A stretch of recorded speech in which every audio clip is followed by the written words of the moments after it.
Good afternoon, Palm Beach County Fire Rescue recruit class number 93.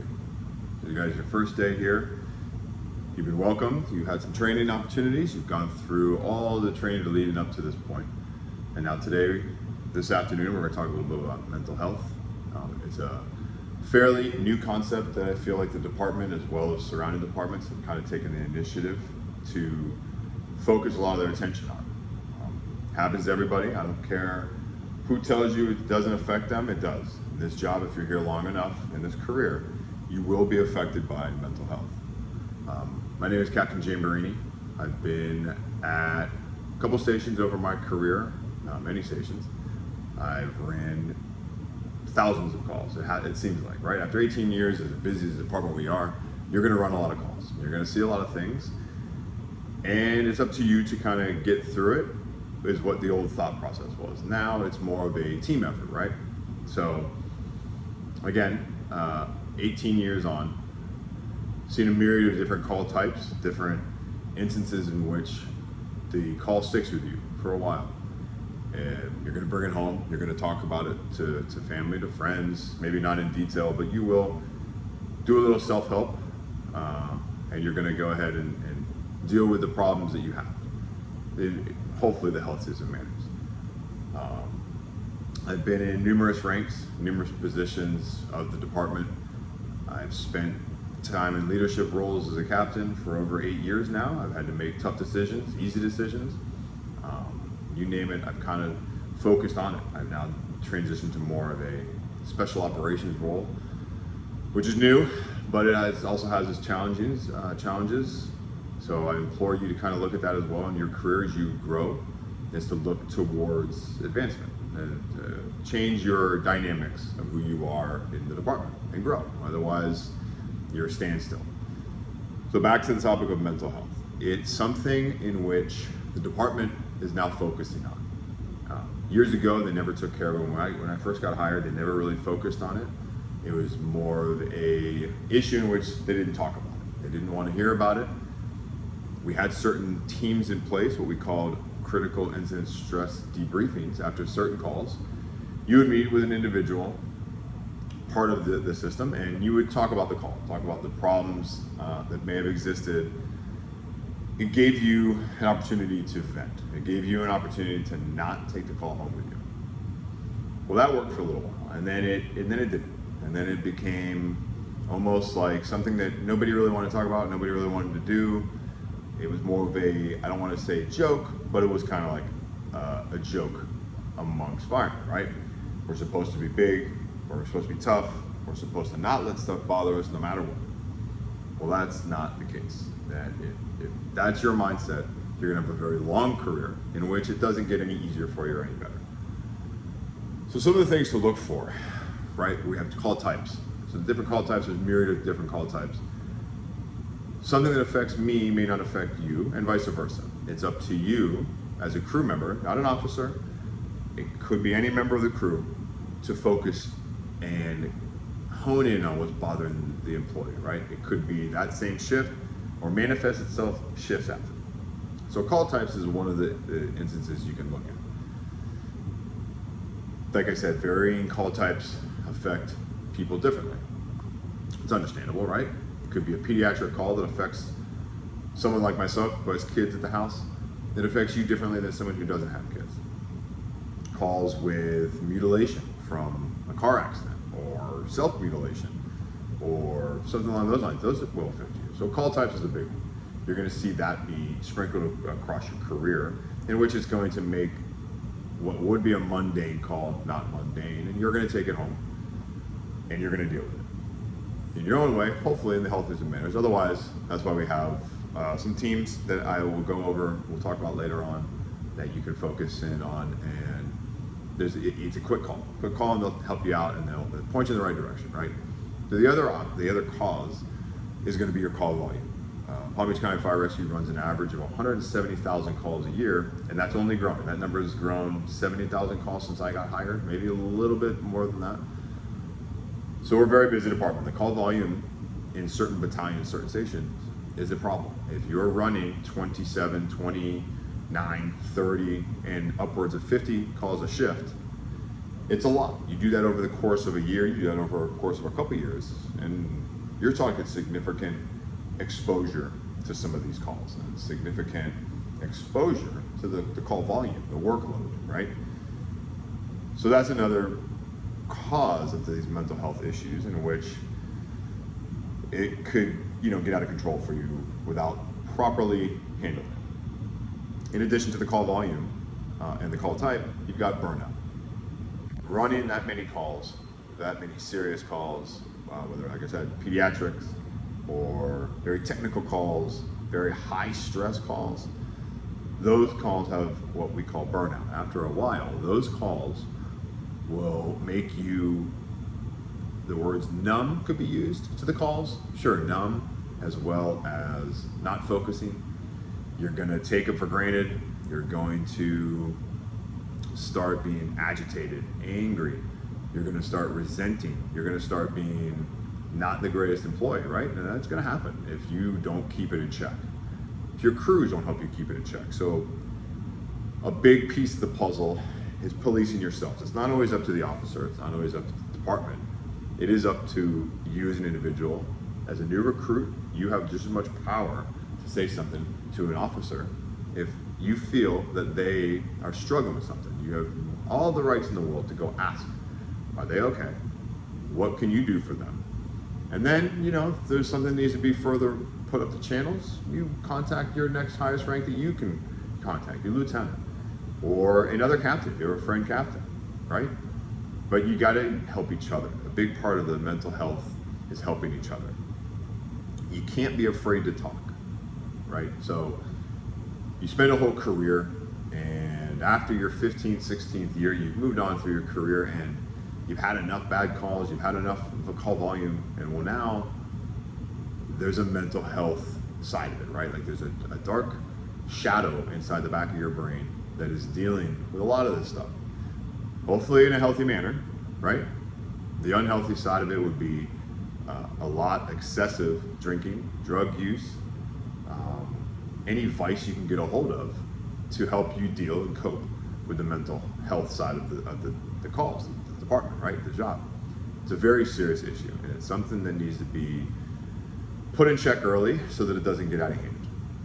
Palm Beach County Fire Rescue has in the last 5 years, really put the time in. So not only are you working for a great department, promotional wise, financial wise, the department really cares about you, okay? They're going to do everything in their power to make sure that the mental health side of it is taken care of and that you're, growing in the career. You're not just getting beat up and hung out to dry, okay? Part of it is talking. If you go to these CISMs, I implore you to talk to your crews, before the call or after the call rather. Explain to them. It's not a fearful thing anymore. The scarlet letter is gone. I, as an officer, want to know if something's bothering you. From a call, could be anything. Like I told you, certain things for you are going to bother you that they don't bother me. Well, tell me, and we will work through it together. I'll do everything I can in my power to make sure that this specific call doesn't follow you for the rest of your career.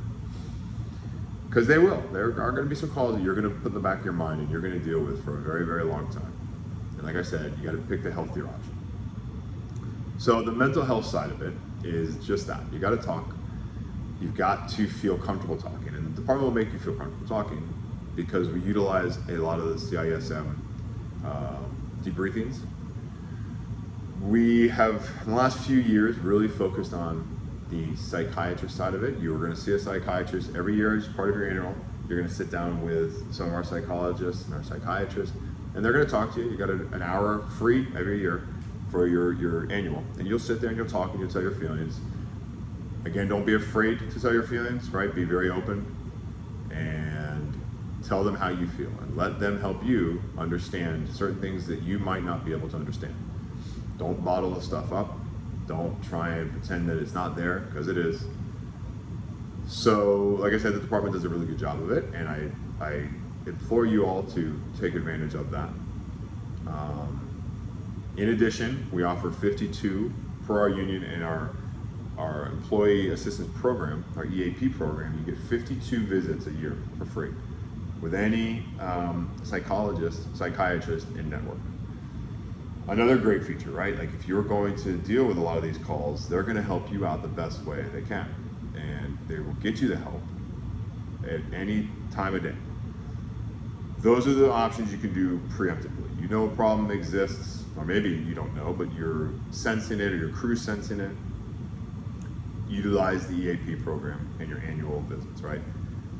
The third tier of this is a mental health awareness team we have, made up of about 15 gentlemen and women that you can contact at any time of day. There's a specific number that you call, that's in your paperwork you have at your desks, that you call, and they will put you in touch with one of the counselors, which we call them counselors or mentors, that a department has basically knighted that they will reach a certain expectation. They will reach a certain need for each one of you, each one of us, right? The department is going out there and saying, we're gonna help you, so much so that we're gonna give you a number, a hotline, per se.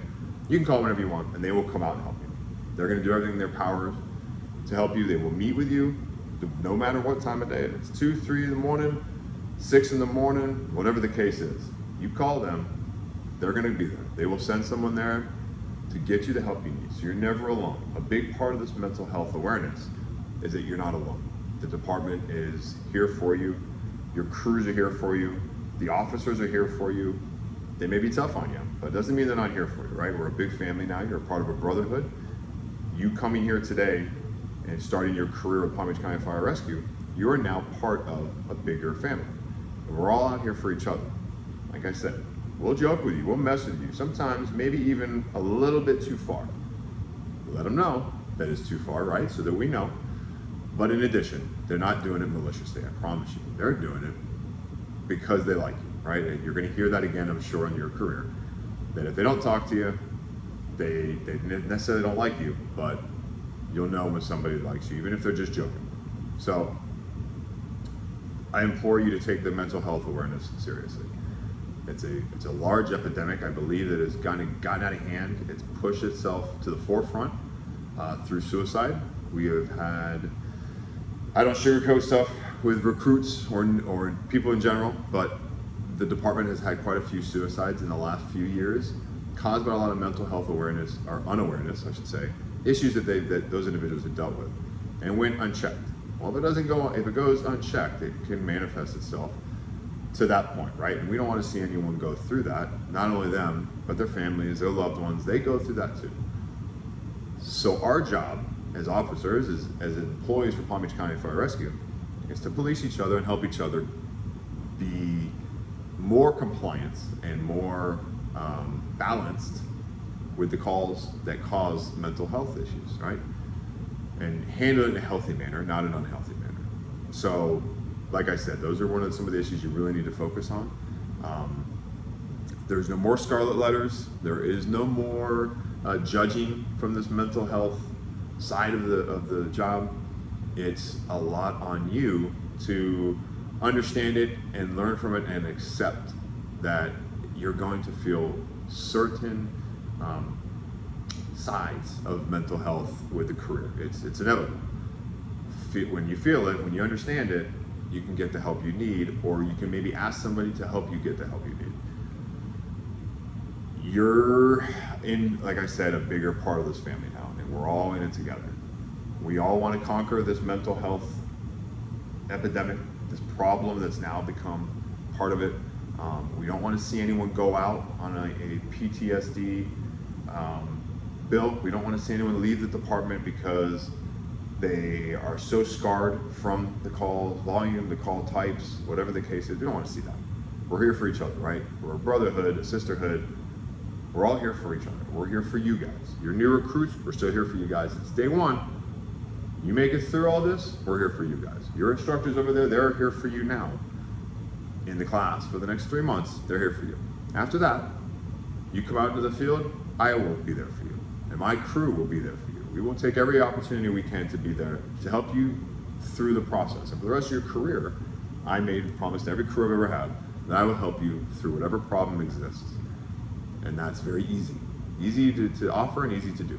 So listen, do some research on your own to this mental health stuff. This isn't gonna be the first or last time you hear about it, right? We're gonna go over this a lot. The rest of your career, you're gonna hear about it. If you come to my station, we're gonna go over it.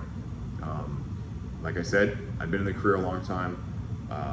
I've been in all busy stations. I've run numerous call types, right? Like, I'm not trying to use my job or title as a checkbox, but I've seen it and done a lot of it. And I understand what it does to people. I understand what it's done to me, right?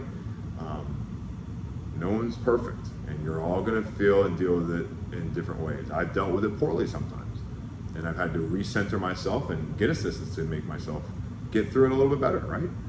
I have family members that have worked here that have had issues, same thing, and they've had to get through it as well. So, something to keep in mind, that I'm no better than anybody. I'm just like you guys. So when I'm telling you all this, it's the truth. We all go through it. You're new, you're going to experience it, and I promise you, reach out to the ones you have at your crews, your stations, your officer, and if they don't do anything for you, my number is also at the bottom of that packet you have. You can call my number whenever you'd like, and I'll talk you through it, and I'll walk you through it, and I'll give you the other options you have, even if so much so to just meet with you and try and help you out, okay? We don't want to see anyone struggle more than they have to. Again, I listen to each one of you. Every time you're going to tell me a story about it, I'm going to listen. I will listen wholeheartedly, and you'll have my undivided attention. Now, in closing, I think you've joined a great department. I think you made the right decision to come here. Good luck with the recruit school. Good luck with the rest of your career. If I don't see you again, we're a very large department. No offense, I may not see you again in most of your career. Or if I do, I may forget. Just remind me, right? Or I'm going to make mistakes too. So good luck with everything. Good luck with the rest of your career. Again, my phone number is at the bottom, as well as EAP number is at the bottom, as well as the mental health awareness group phone number is at the bottom. Use your proper channels. Mental health is a serious epidemic in the department. We want to see everyone look like you guys do right now in 25, 30 years. When you leave mentally, we want you to be the same. We don't want you to be broken. We don't want you to be mentally in anguish or in a bad spot in life, right? We're here for each other. So I thank you for listening. I mean, you really didn't have a choice. You're in recruit school, but I appreciate your attention. I hope that you learn a little bit about it, right? I hope you guys pay attention a little bit. If you have any questions, we can talk after the rest of the speakers get through here, and we'll go over some more stuff if you need to. But thanks for having me. Thanks for listening. These guys are going to finish up here today with the rest of their stuff, and then you guys will be, free to go home, I guess. If not, you can continue to do some training. If you need anything else, give me a call. I'll do what I can to help you out in any facet you need. Again, thanks for paying attention, and we'll talk soon.